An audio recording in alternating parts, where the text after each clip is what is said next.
I recently watched a friend get incredibly swept up in the local political uprising. He was radiant, practically vibrating with the conviction that this specific movement was finally going to upend the old guard and fix the system for good. He looked at me with a sort of pitying smile, as if I were the one stuck in the past, unable to see the dawn of a new era. But as I watched him cheer, I couldn't help but notice the figures standing just behind the new leader, the same lobbyists, the same strategic consultants, and the same power brokers who had been running the show for decades. They were just wearing different colored ties. It reminded me of a chillingly quiet scene in Giuseppe Tomasi di Lampedusa's The Leopard. The Prince Salina watches his nephew, Tancredi, head off to join the revolution with a fire in his eyes. Tancredi isn't a fool, he's a strategist. He drops that famous, cynical line. If we want everything to stay as it is necessary that everything changes. In that moment, the prince doesn't feel empowered by his understanding of the game. He feels a physical weight, a deep terminal melancholy. We're often told that knowledge is power, but there's a specific kind of agony in being too lucid. It's the feeling of standing on a balcony, watching a massive wave approach the shore while everyone else is busy arguing about the color of their beach towels. You see the mechanics of the algorithm devouring your attention. You see the hypocrisy of progress in real time. You see the farce of the changing of the guard. Your intelligence doesn't save you. It simply transforms you into a professional spectator of your own displacement. Today, we're going to explore why understanding everything might actually be the heaviest burden you'll ever have to carry. I'm really glad we are doing this deep dive today.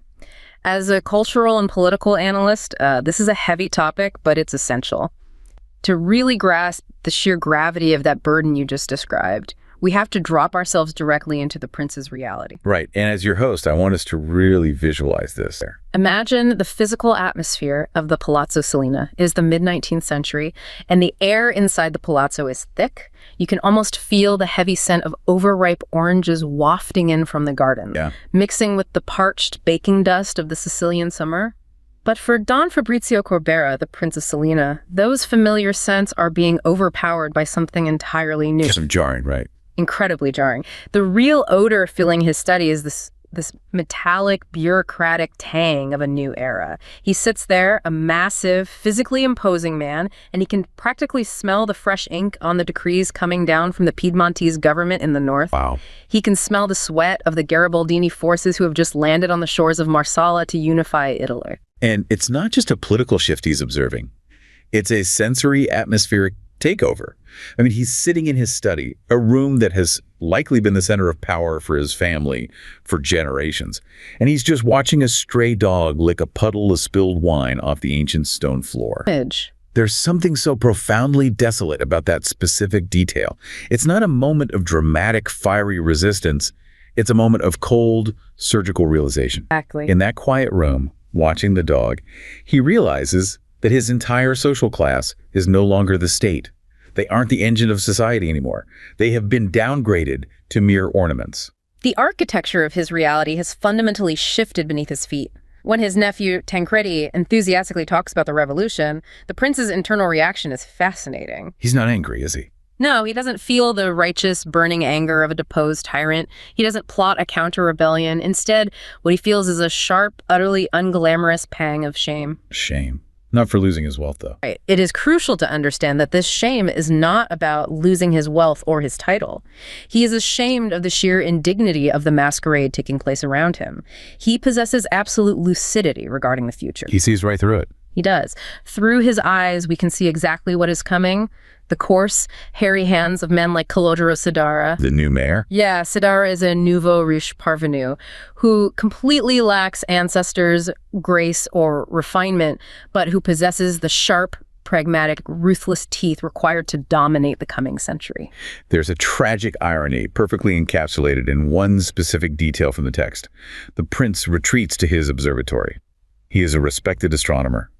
We have to picture his hand trembling slightly as he adjusts the focus on his brass telescope. Contrast. Here is a human being who has the intellects and the mathematical precision to calculate the trajectory of the stars. He can map the heavens. He can predict astronomical phenomena decades before they occur with absolute, undeniable certainty. Right. Yet despite this godlike perspective of the cosmos, he is utterly powerless to stop the slow, dry rot spreading across the ceiling of his own home. He is a master of the universe who cannot halt the rising tide of a new political and social world that no longer requires his permission to function. Or even his existence. Okay, so I want to dig deeply into that idea of a collapsing reality, because it's easy to look at the prince and think, well, that's just an old aristocrat who doesn't want to lose his special privileges. Which is a common misreading, yeah. But the psychological mechanism at play is much more universal. Yeah. If we look at this through the lens of philosophy, we see that this is about the collapse of a semantic paradigm. Yes, drawing on the work of the philosopher Paul Ricoeur. From my understanding, human beings don't just live in the physical world.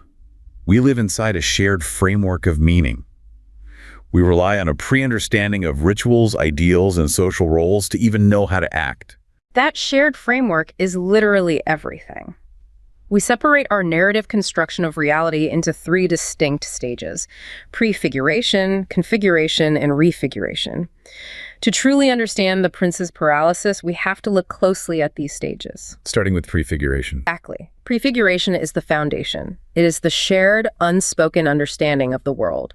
It's the reservoir of thick ethical concepts, the cultural symbols, the agreed-upon rules of human engagement that everyone in a society intuitively grasps. And configuration is the next step. Yes. Configuration is how you, as an individual, build a meaningful narrative for your own life out of those pre-existing rules. You configure your identity based on the symbols available to you in the prefigured world. So if I try to translate that into a modern context, our prefigured world today involves concepts like career progression, democracy, financial success, or even digital influence. We configure our daily actions, going to university, voting, posting on social media, because those actions have meaning within our shared cultural paradigm. But imagine if that vanished. If, hypothetically, the entire global digital and economic infrastructure vanished overnight, my actions would lose all their meaning. I couldn't configure a life as a broadcaster or an entrepreneur because those concepts would no longer exist in the reality of the world. Precisely. When the foundational concepts of your culture disappear, your ability to configure your own life story simply fails. This phenomenon is called mimetic defiguration. Mimetic defiguration. When the semantic paradigm collapses, your actions are stripped of their meaning. Look at the history of the Crow Nation in North America. When the Crow tribe was forced onto reservations and the vast herds of buffalo were systematically eradicated, their great chief, Plenty Coups, described the aftermath. With a very famous quote. Yes. He said a phrase that is both devastating and philosophically profound. He said, "After this, nothing happened." Nothing happened. That phrase stops you in your tracks. He obviously doesn't mean that time literally stopped moving forward or that the sun stopped rising. Right, people were still eating and sleeping. He means something much more existential. He means that the actions that define their very existence as a people, the buffalo hunts, the specific rituals of tribal warfare, the ceremonies tied to their nomadic life, were no longer physically or culturally possible. Without the specific cultural horizon that gave those actions meaning, everything they did became fundamentally meaningless. And if every action is meaningless, then in a narrative sense, nothing is truly happening. The events of the day are reduced to a sequence of empty biological occurrences. It is the absolute death of a way of being. The very foundation that supports meaningful human action disappears.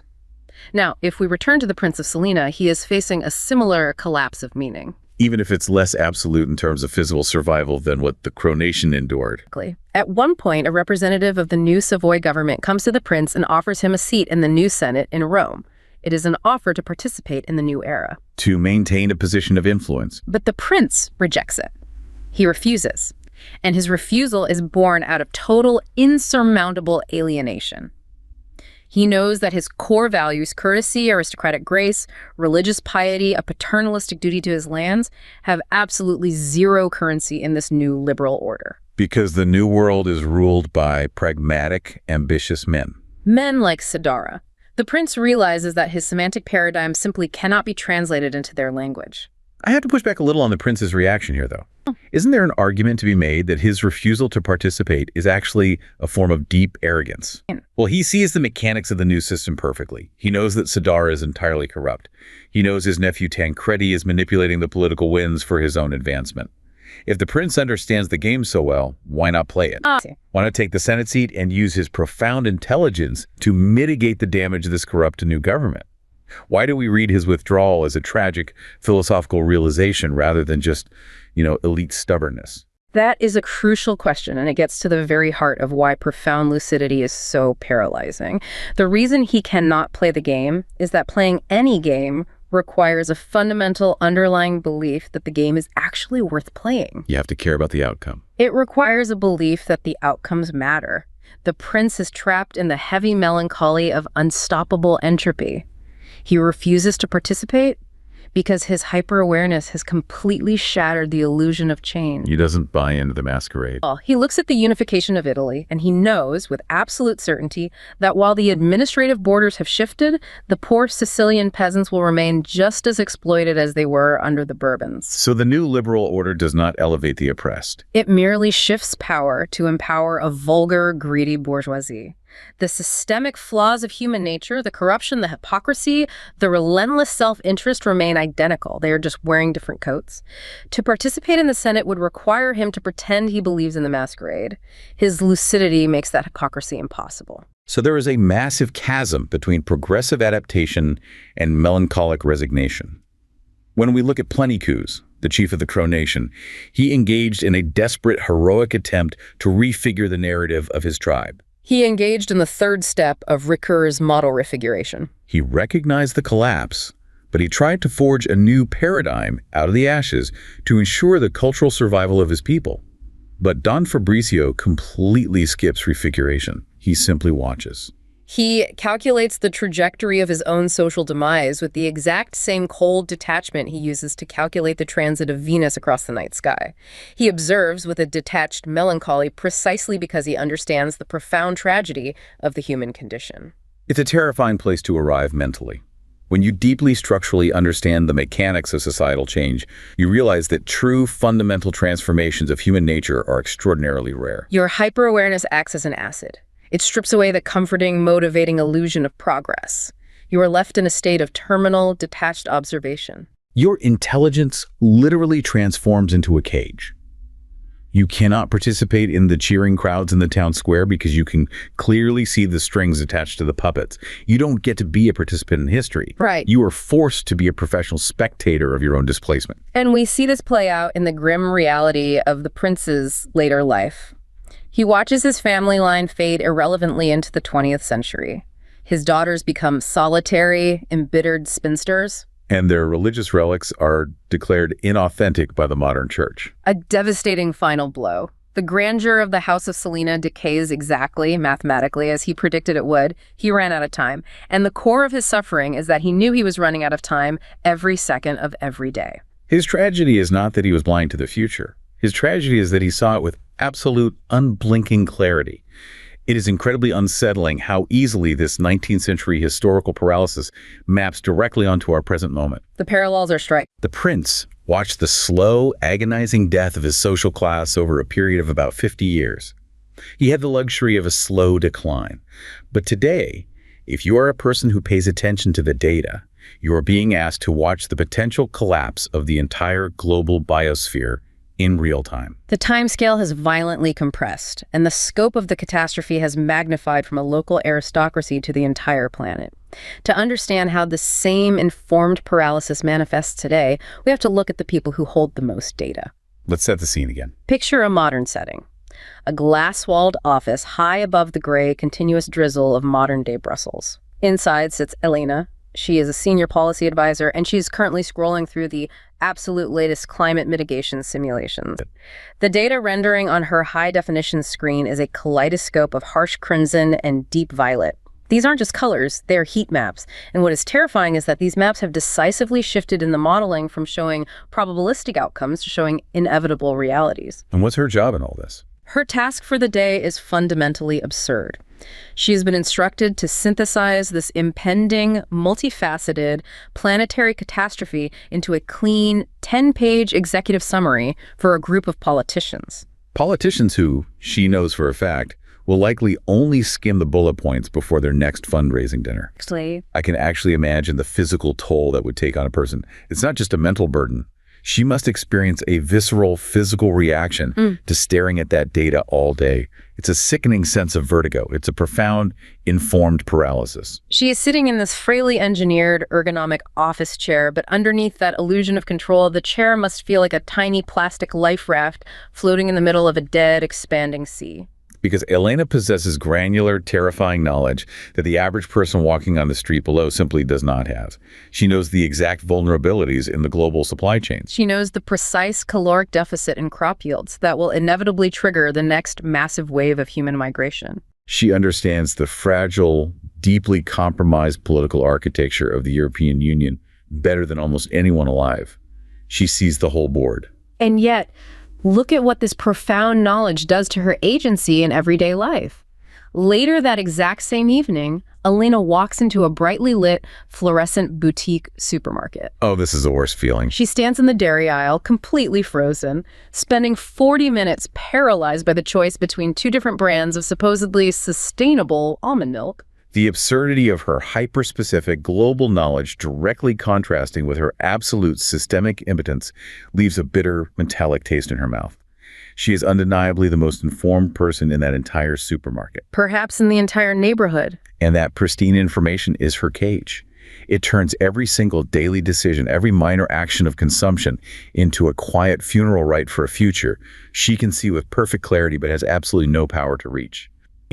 I really want to understand the mechanism here. Why does having all the facts, all the advanced modeling, lead to staring blankly at cartons of almond milk? Yeah, if knowledge is supposed to be the catalyst for action, why doesn't her vast, undeniable knowledge translate into decisive, aggressive action? To understand that paralysis, we have to look at a profound evolutionary mismatch in the human brain.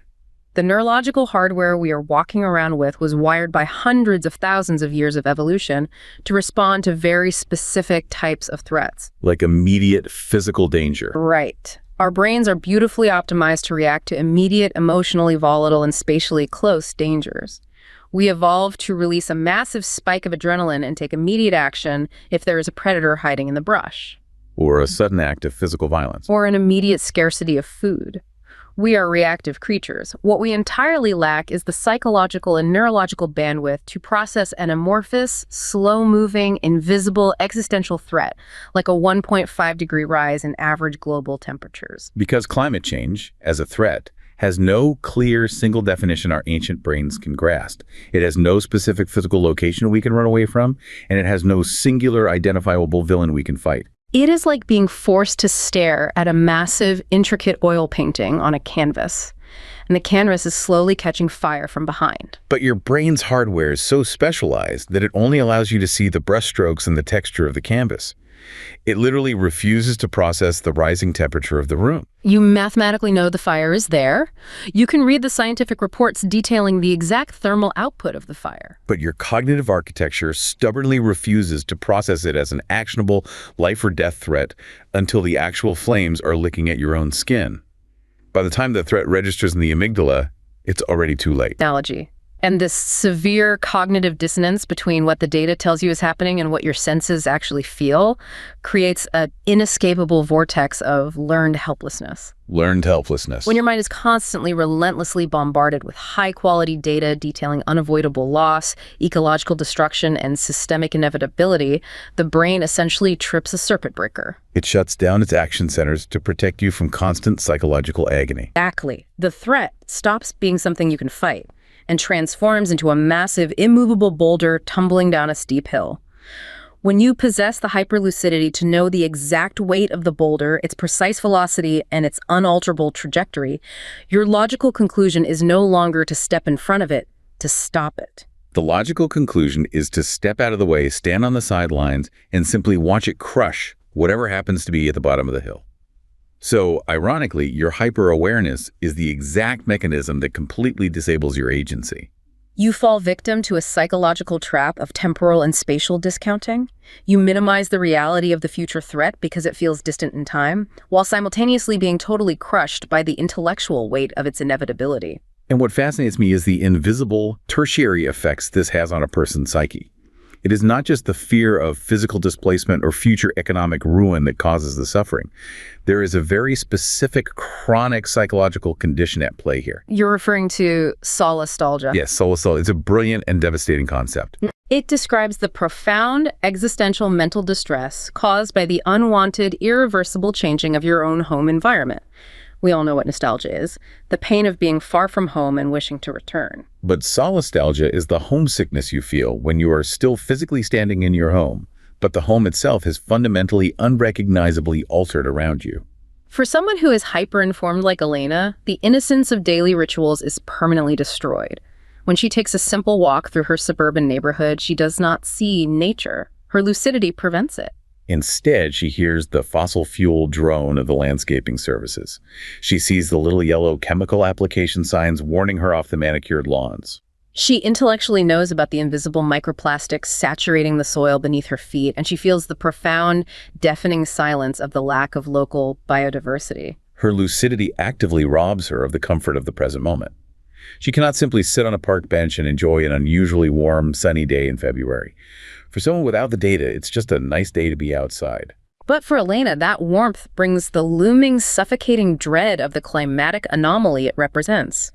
The data stands like a wall between her and any experience of naive joy. She is trapped in a constant, unresolvable state of ecological mourning.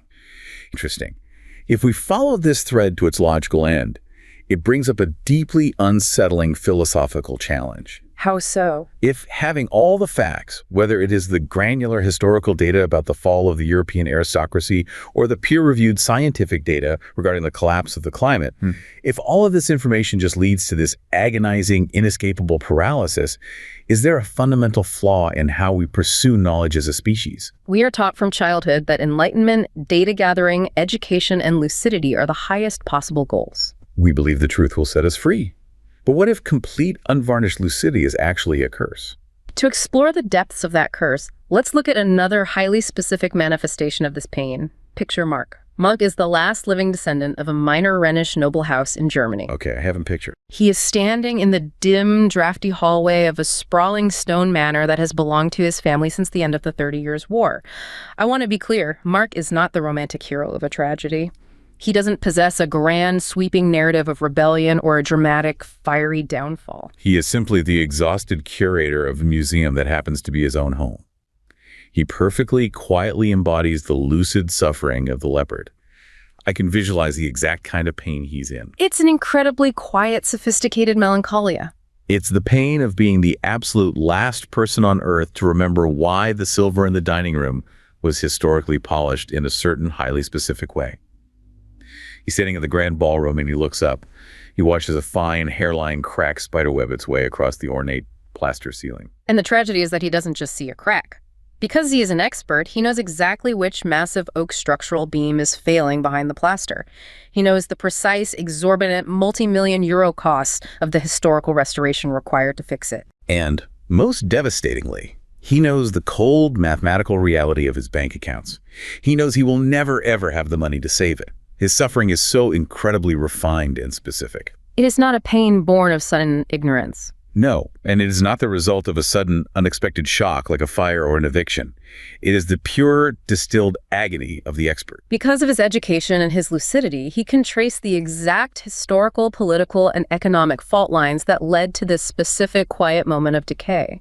He deeply understands the massive macroeconomic shift from the agrarian economy to the Industrial Revolution that first weakened his family's power. He knows the precise devastation the world wars wrought on the estate's holdings. He understands the exact unfeeling mechanics of the modern inheritance taxes that finally bled his family's wealth completely dry over the last 3 generations. He feels this profound, almost unbearable, weary tenderness for the peeling, water-damaged wallpaper in the hallway. His deep vulnerability, his open wound, stems directly from the realization that his absolute encyclopedic understanding of the house's history grants him absolutely zero power to alter its inevitable fate.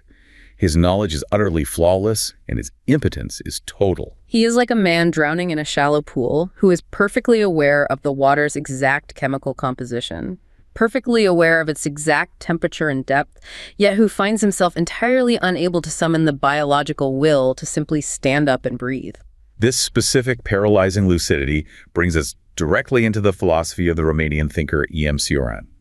What Mark is experiencing as he looks at that ceiling crack is not mere sadness. It is something much deeper. He has entered the realm of what Cioran calls the organic thinker. Cioran posits a radical idea that the organic thinker thinks primarily because of a vital biological imbalance. For them, philosophy is not an abstract, detached academic exercise conducted in a sterile university hall. It is an endeavor born of intense physical and spiritual affliction. For the organic thinker, their very tears literally crystallize into thoughts. The act of philosophizing is organically inextricably related to their suffering. Cioran draws this fascinating contrast between the abstract philosopher and what he calls the young barbarian. The abstract philosopher is the academic who seeks neat systems, clean logic, and perfect categorization to explain away the chaos of the world. But the young barbarian, the organic thinker, feels the demonic, irrational, chaotic pulse of life underneath those systems.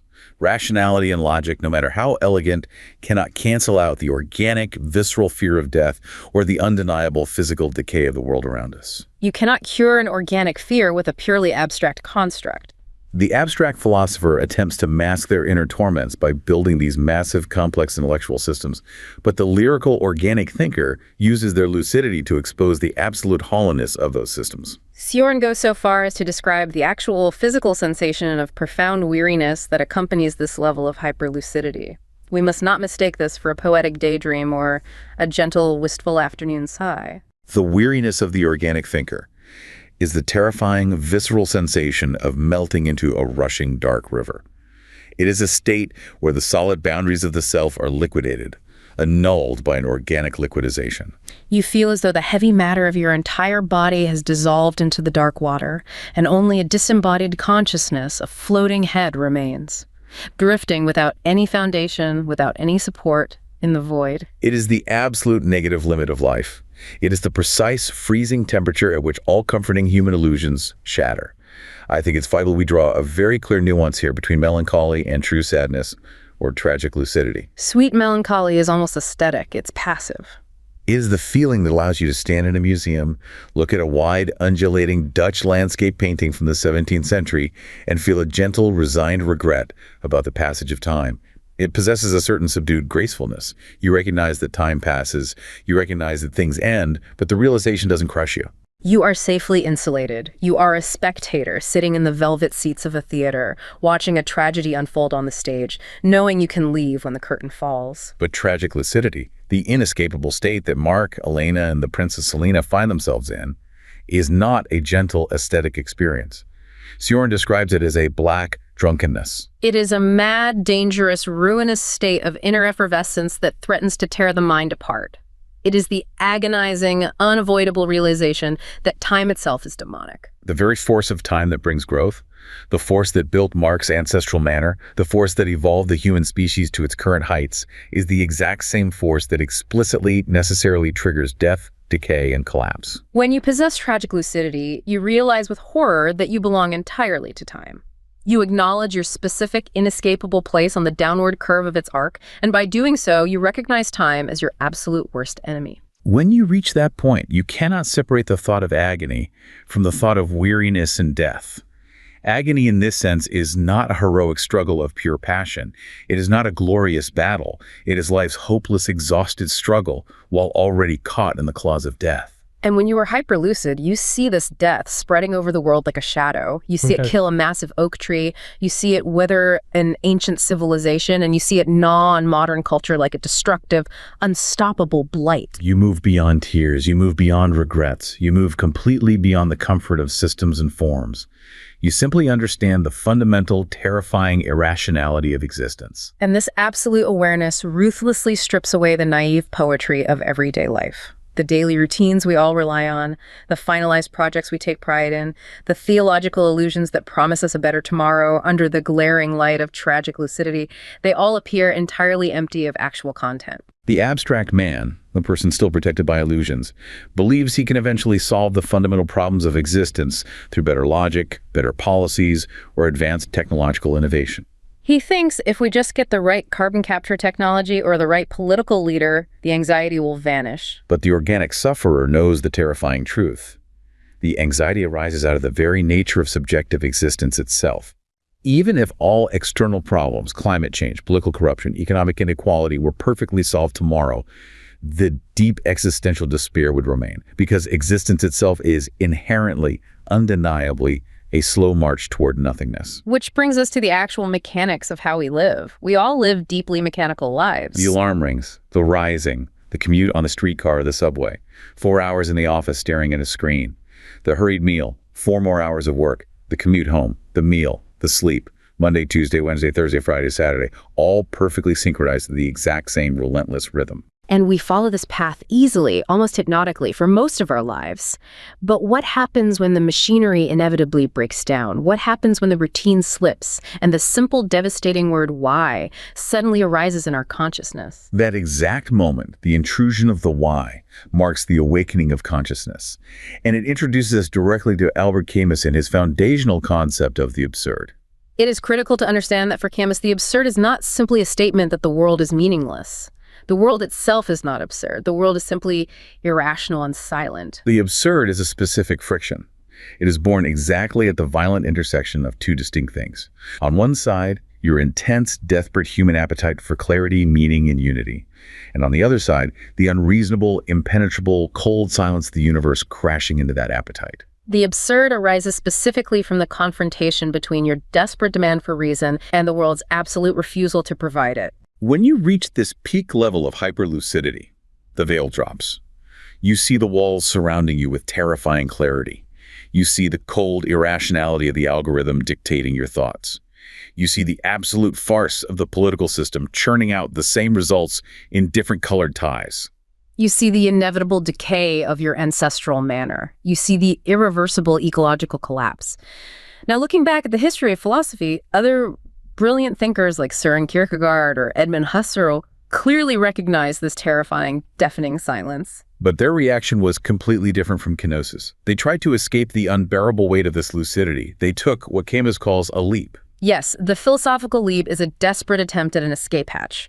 Kierkegaard, faced with the agonizing irrationality of existence, took a leap into faith. He essentially deified the irrational, deciding that because the world makes no logical sense, one must blindly leap into the arms of a God who operates beyond reason. Husserl took a different route, leaping into the realm of abstract eternal forms, attempting to gather the fragmented, chaotic universe back into a cohesive, manageable whole through pure reason. But Camus views both of these leaps as profound philosophical subterfuge. They're elaborate attempts to cure the deep pain of understanding by actively turning away from the evidence right in front of them. They suppress the human nostalgia for unity, or they flatly deny the irrationality of the world. In the end, they choose the anesthesia of comfort over the hard, jagged edge of truth. If the universe is completely silent, and if our hyperlucidity, our refusal to leap, just brings us this refined, unending agony, why shouldn't we take the leap? Why shouldn't we look away? If having the exact climate data paralyzes Elena in the supermarket, and if knowing the precise history of his family tortures Mark in his drafty hall, why not embrace the illusion? Why not just join my friend in the town square, cheer with the crowd for the new political leader, and pretend the farce is a real revolution? What is actually gained by suffering through the truth? Because to look away, to willingly blind yourself, is a fundamental betrayal of your own consciousness. It is a failure of existential integrity.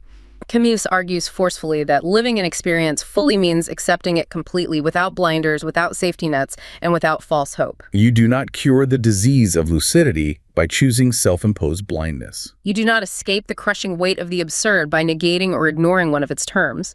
You cure it by staring directly, unblinkingly into the abyss. You keep the absurd alive by contemplating it constantly. This is what Camus calls metaphysical revolt. It is the constant, unyielding confrontation between man and his own obscurity. It is the refusal to bow to the irrationality of the world. This brings us to the ultimate, enduring symbol of this metaphysical revolt, the myth of Sisyphus. Sisyphus is the proletarian of the gods, the ultimate tragic figure. His punishment, handed down by the gods, is to push a massive, unimaginably heavy rock up a steep mountain, only to watch it roll all the way back down to the valley, and then he must repeat the process for all of eternity. He is condemned to a totally futile, physically agonizing, absolutely meaningless task. But Camus zeroes in on the most crucial, easily overlooked moment of this myth. The true focus is not the grueling, sweaty pushing of the rock up the hill. The focus is the descent. When the rock reaches the peak and inevitably rolls back down to the valley, Sisyphus is left standing at the top. He turns around and he begins to walk back down the mountain toward his torment. That pause, that heavy, measured, silent step back toward the valley, that specific breathing space, that is the hour of consciousness. I love focusing on that specific moment. At each of those steps, when he leaves the heights and gradually sinks back down toward the layers of the gods to begin again, he is entirely, perfectly conscious of his wretched condition. He is not under any illusions that the rock will stay at the top next time. He knows the whole terrible extent of his miserable fate. And yet, he walks down anyway. That descent is his ultimate victory. His lucidity, his perfect understanding of his futile reality, which the gods intended to be his ultimate psychological torture, is actually his crown. He does not harbor a shred of hopes that the physics of the mountain will change. He does not believe in a future utopian era where the gods will suddenly forgive him and release him. He fully recognizes the absurd. He accepts his fate without reservation, but he absolutely does not resign himself to it in a state of weeping despair. He embraces it with profound, defiant scorn. Camus tells us there is no fate that cannot be surmounted by scorn. By being entirely uncompromisingly aware of his condition, Sisyphus becomes superior to his fate. He is stronger in his mind than the rock that crushes his body. When you apply this philosophy to the hyper-lucid modern individual, the entire picture snaps into a brutal, brilliant focus. The algorithm actively devouring your attention for profit, the incontrovertible climate data predicting the collapse of the biosphere, the political farce wearing a new colored tie and promising a false dawn, the cracking plaster ceiling of your ancestral history. This is your rock. To see it all perfectly, to possess absolutely no comforting illusions about your ability to magically save it, and to continue to live anyway, that is the heavy burden you push. You are being asked to live without appeal. You are asked to maintain the agonizing tension between your desperate desire for meaning and the world's absolute, stony indifference. Elena must go back to her glass office and write the climate report, knowing full well it will not stop the warming. Mark must continue to curate and live in the manor, knowing it will inevitably collapse into dust. The Prince of Salina must watch his noble class die out without seeking the comfort of believing the new bourgeois class is morally superior. We started today by looking through the prince's brass telescope, calculating the cold and different trajectories of the stars, while his own roof rotted above his head. We moved into Elena's paralyzed dread in the fluorescent supermarket, trapped inside a glass cage of perfect data. We walked through Mark's drafty, echoing hallway, tracing the exact, unyielding historical lines of his own ruin. And finally, we stood at the peak of the mountain and watched Sisyphus turn around and walk back down into the valley. The through line connecting all of them is that having perfect information in a world defined by entropy and irrationality guarantees suffering. It ruthlessly strips away the comforting naivete that allows others to cheer for false political revolutions or argue passionately over the meaningless color of their beach towels while the tsunami approaches. It leaves you entirely alone with the profound, crushing weight of understanding. To be entirely conscious is to be the ultimate rebel in a universe that demands your blindness. The heaviest burden is seeing the world exactly as it is, without the anesthesia of hope or the distraction of illusions. It is the only thing that grants you absolute, indestructible sovereignty over your own existence. You do not conquer the wave by stopping it. You conquer it by refusing to close your eyes as it crashes over you.